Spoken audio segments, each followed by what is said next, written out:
Hi, I'm Rob Boyd, an English photographer from the UK. I decided to create this podcast series talking to international photographers whose work I truly love. I realised I knew nothing about these amazing people apart from their names and their stunning work. So I created a set of hopefully entertaining questions that finds out who they are and what they love.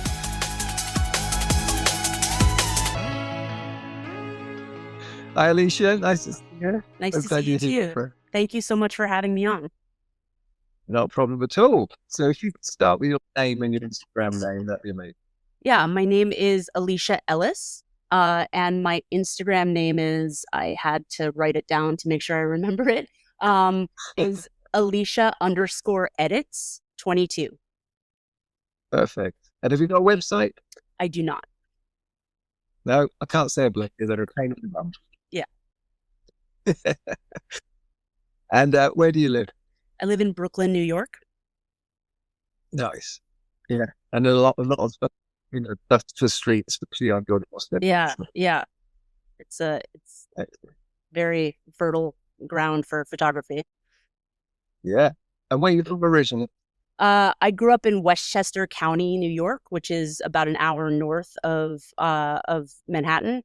So I guess I'd call myself a native New Yorker. The city's always sort of been a part of my experience. I don't know if a purist would, but yeah, it's always been a part of my experience, New York City. So, yeah. And do you find it difficult to go somewhere quiet? Do I find it difficult to go Yes, actually, I do.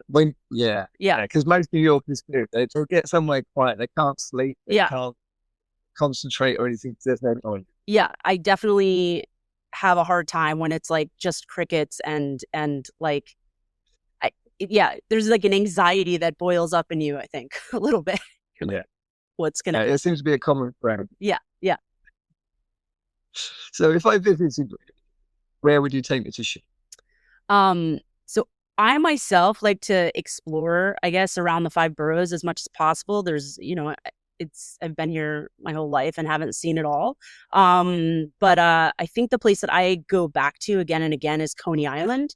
I think one, because I'm drawn to colors, but I also think that Coney Island is an interesting place with a lot of sort of interesting people, and like a convergence of lots of different cultures. And also it's kind of like the amusement park, but also it's sort of right in the middle of like a seedier area, I guess, or, less, so there's just kind of a lot to work with. And I go back in the winter and the summer. I really love it there. It does look amazing. I've only been in New York once, so I make it to Coney Island. Yeah. Yeah. It's kind of a deeper cut, like a little further out there, I guess, unless you're really, it's a little far out, I guess, for most trips to New York. And I normally ask is ready for it, but you're in New York.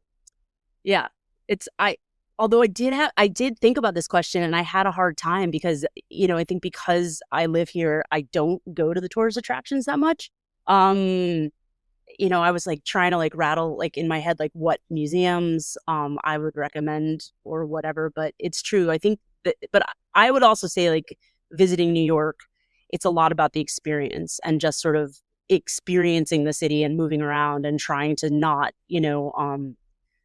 necessarily like hit all of the sites per se, but just kind of take in a neighborhood or an area, I would say, because they're all a little bit different. Yeah, no, good. Yeah, perfect. Absolutely. So what's your favorite destination in the world? Also tricky to narrow down. I am, travel is kind of what I love. It's what I try to do as much as possible. So there's like, I felt like coming up with one location, I was cheating on all the others, which have been beautiful experiences. But I did come back to Fez, Morocco as kind of one of my favorite places, and Rio in Brazil. Just Rio, I think upon arrival is just an explosion of energy and color, and the people there were so welcoming, I found, and it was easy to sort of like kind of get a sense of local life because people really talk to you and are warm. And yeah, it's just a really like it's just a vibe and an energy that's hard to explain, but is really beautiful. So that's that and Fez, Morocco, where you could just kind of explore, I think, forever. It's just got so much texture and, um, you know, like it's a kind of a photographer's dream, I think. Fez, Morocco. Yeah. Yeah, those colours. I mean, I'm not feeling the colours you get back from everybody. Yeah, yeah, Yeah, yeah. like brilliant. So, where would you most like traveling? Um, the list is long. I think that one place that I've always wanted to go and haven't gone yet, and I don't really have a good reason for why, because it sat at the top of my list for a long time, is India. I think also, obviously from photography, like a very colorful place. And so I think India. I've also been really interested recently in like sort of the Silk Road countries, Uzbekistan and Kazakhstan and like places like that. I can't really explain why. I'm very much a last minute planner when it comes to travel. So I just kind of go where the heart wants to go in that moment. Um, but yeah, those are a few on the list. Yeah, excellent. No, perfect choices. Brilliant stuff. So, I know it's going to be a bit broad question. If you time travel, where and when would you visit? Um, Also had to think about this one. And what I thought about was I grew up in the 80s, and the 80s is kind of like the last decade before technology really takes over. And, technology obviously is shaping so much of our lives right now that I thought it would be really interesting to go back to the 1980s and be able to sort of observe a life that I lived but can't remember. A time before I was glued to my phone or got news updates or, just like had to go to the library to answer a question because I couldn't right away get that information it wasn't at the ready at my fingertips. And I, I'm curious if I'd be frustrated or liberated by the experience of going back to a there was obviously technology in the 80s, but it was so much more rudimentary, I think, than what we're dealing with now, what we're going to be dealing with. And I think to sort of be able to go back and experience a simpler time and, but and to reconnect, I think, a little bit with that. Like almost the 80s would be like going back for a walk in the woods where you can't get signal or something like that. Um, Well, it would have been a landline. Yeah, I was thinking about that, like the anxiety that I would have, like calling a friend, especially as a kid, and not knowing, am I talking to their mom or their younger brother? And like, you don't want to get that wrong. And, it's like, Yeah, how did you navigate that situation of asking for your friend? Yeah. yeah, Yeah. yeah. No, no, perfect. No, I remember those days when I'm older. Yeah. Yeah. Yeah. It was an innocent time, I think, compared to what we deal with now, on so many Yeah, of levels. course. Yeah, Even photography was so much more innocent because people weren't expecting their picture to be on social media. Like they didn't. It was more private, I think, intimate. It's so much harder, I think, now to get those intimate shots. yeah, yeah. Especially in New York. Oh yeah, definitely. Brilliant. So, if you could photograph anyone in history, who would you shoot? Um, Yeah. Okay. So this one gave me the most trouble, I think, because I've never really thought about photographing historical figures or photographing celebrity for that matter. And I was thinking about like who's obviously had major influence uh, and anybody I shot, I would want to take a picture of before they became somebody famous. Like in the, like in the, before they knew what they were going to become. And the answer that I have, which I don't know if anybody's given this answer before, is Jesus, actually. I thought, obviously, regardless of what you think or feel about religion, he's had an incredible impact on the world, obviously. And I think it would be fascinating to be able to, have photographs of Jesus before he became Jesus, before he became a big deal. it's Absolutely. shaped history obviously immensely. So Yeah. Picture of a carpenter. yeah. Yeah, picture of a Yeah. carpenter. That's it. Like just a human, just the human being, Jesus the human being, and the simplicity of it, I think, would be uh, profound. Yeah. Love it. Great answer. Excellent stuff.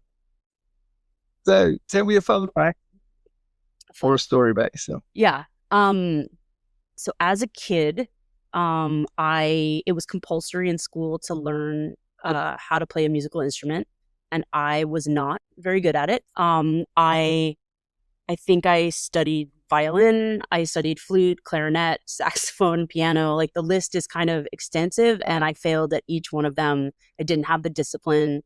But then recently, I went on a road trip from Austin to Nashville and sort of drove through the Blues Belt and Mississippi and Cajun country and Louisiana, and like was just exposed to like a lot of different live music every single night, and had I guess felt inspired to try again.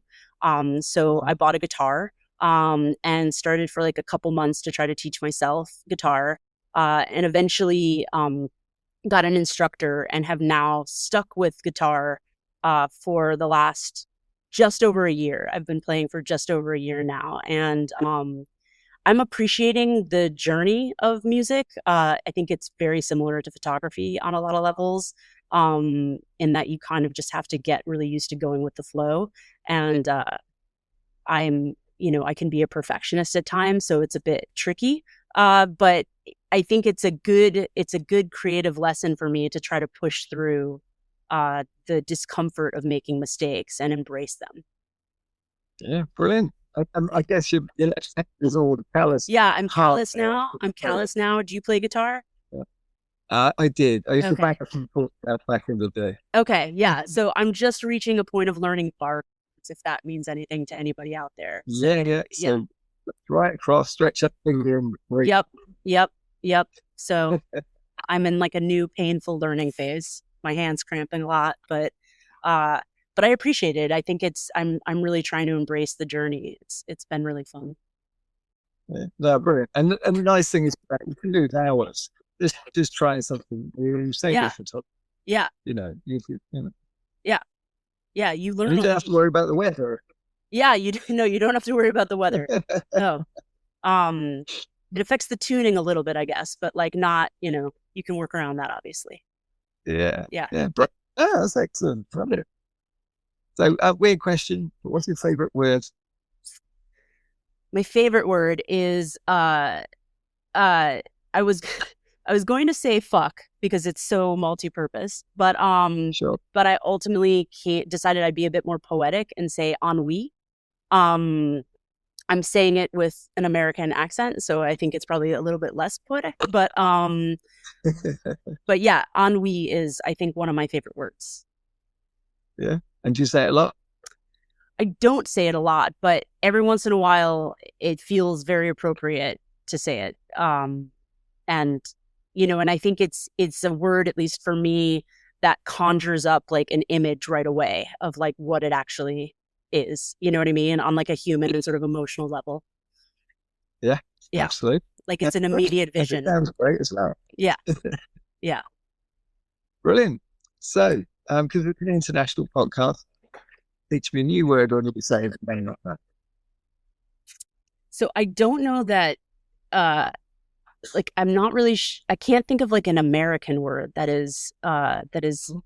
people wouldn't know. Like it took I try, I also think that we are not the most inventive with the English language of all the English speaking countries.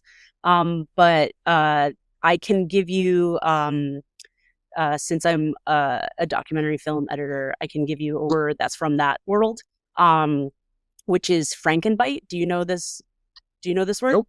Okay. So a Frankenbite is what you do when you have like a mass of information and you need to condense it down to like a sentence. So you basically, it's how you condense, time and thought within the film world. And an example would be if somebody says, I'm going to California. and then they tell you a paragraph worth of stuff that is not relevant to the story. And then at the very end, they say, I'm going to visit my dad. And that's the big part of the story that you want to tell. You would take the first part of the sentence, I'm going to California, and then you would pick up with the to visit my dad and put those together to create the Frankenbite and the new sentence, basically.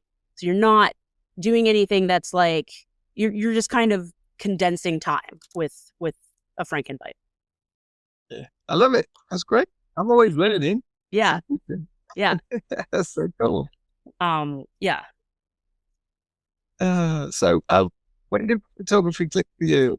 What time did you realize you could take it?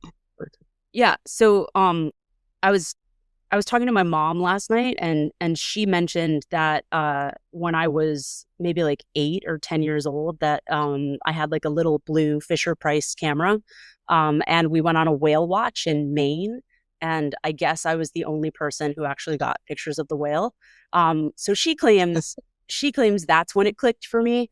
But I would say I have like a slightly more, I guess, meaningful story, which is for me, because I love travel, I always would just bring the camera on my trips, and I found, which is gonna be a crazy thing to say, I guess, I found New York boring. It's so familiar to me that I wasn't thinking to like look beyond the surface. I never thought to do photography in New York.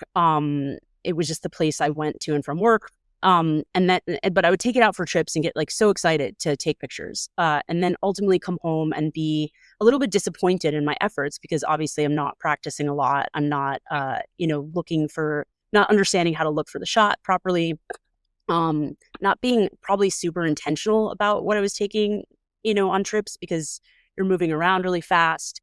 And so, but then I'd still put the camera back in the closet and it would collect dust until the next one. And then around 2018, kind of end of 2018, early 2019, I went through like a very difficult personal like time in my personal life. And I suddenly found myself kind of seeking for new ways to express and to discover who I was.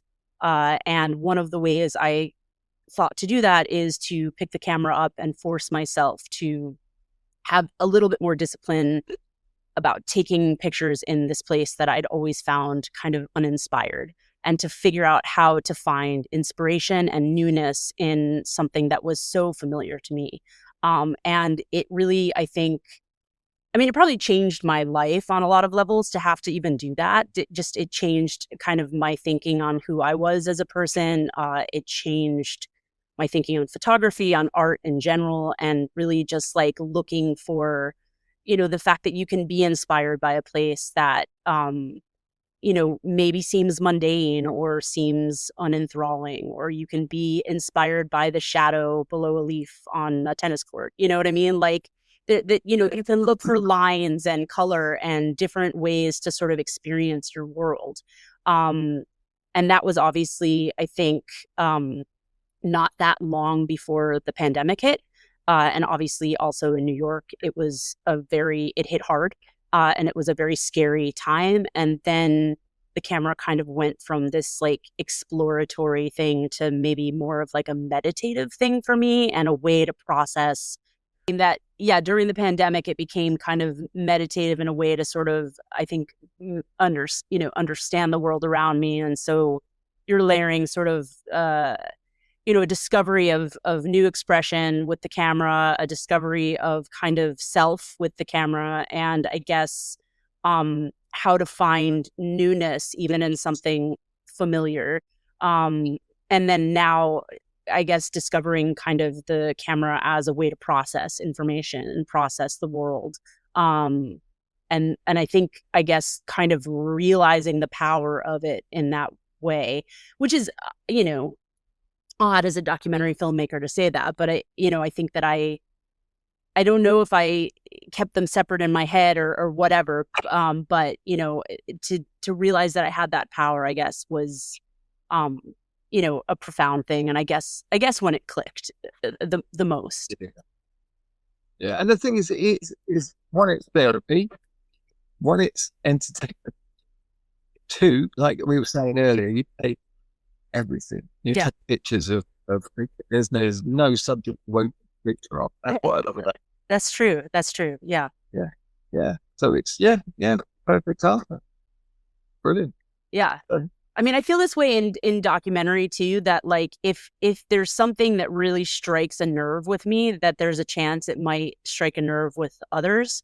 And I think maybe coming from a world where I've done it for so long and I do trust that instinct is easy to sort of transfer over a little bit into photography, though I still have an incredible amount of self-doubt with my photography and, whether or not it would appeal to an audience. It's always an interesting moment in the morning when I press click on an Instagram photo to post it and like wonder like how will the world perceive this? But no, we all get that. Yeah.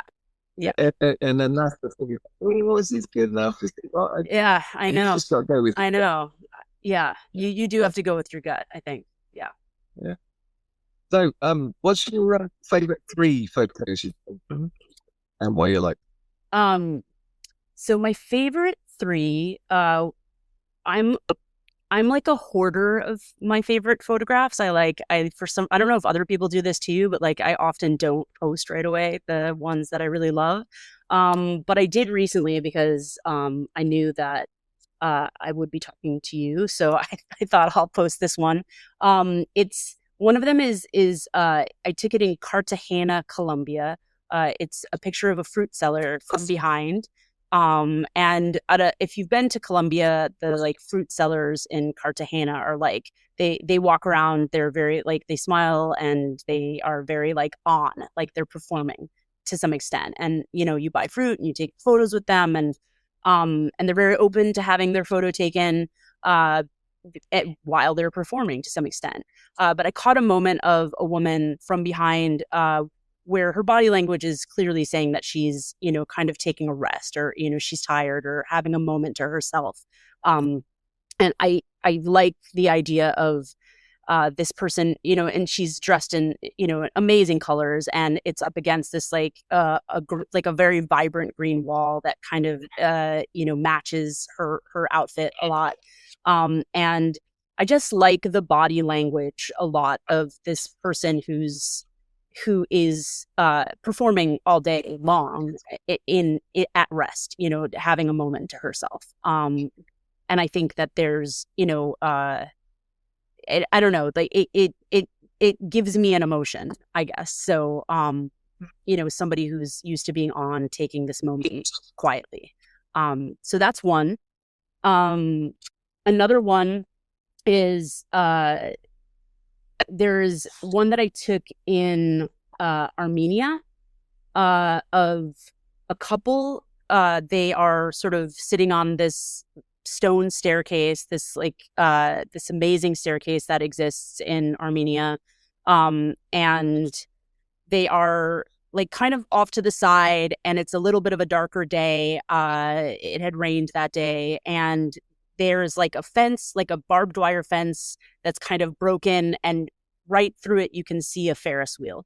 And the couple look a little bit distressed, maybe, like they're comforting each other. That's the body language, at least that I read from it. And I, I just, there's something I think meaningful to me about like the idea of like this kind of amusement park that's they're separated from this amusement park by this kind of like very like this metal fence, this very like sterile metal fence that's keeping them from this amusement park. So that's one. And then the final one, which I don't really have a real good description or answer for, is this one that I took at Coney Island. It's 3 women kind of dangling from a ride there. It's like, it's 2 of them, you see them, and then there's feet sort of hanging just into the frame. That maybe, I don't know, maybe there was something about that photograph that like I just have like a meaningful feeling about, but I can't really explain why I love it, but it's one of my favorites. Sometimes they just sit, don't they? and the layering of the photo Yeah. just clicked with you. Yeah. That's what you're after. That, that's it. There's no, which is good, right? Yeah. Exactly. Yeah, I think that's true. Like it's one that kind of comes back to me again and again. So Perfect. Yeah, brilliant. Great choices. Loved it. Excellent. So, what advice would you give a new photographer? so I consider myself still new and like relatively still at the beginning of what I hope will be a long journey and a lot of growth.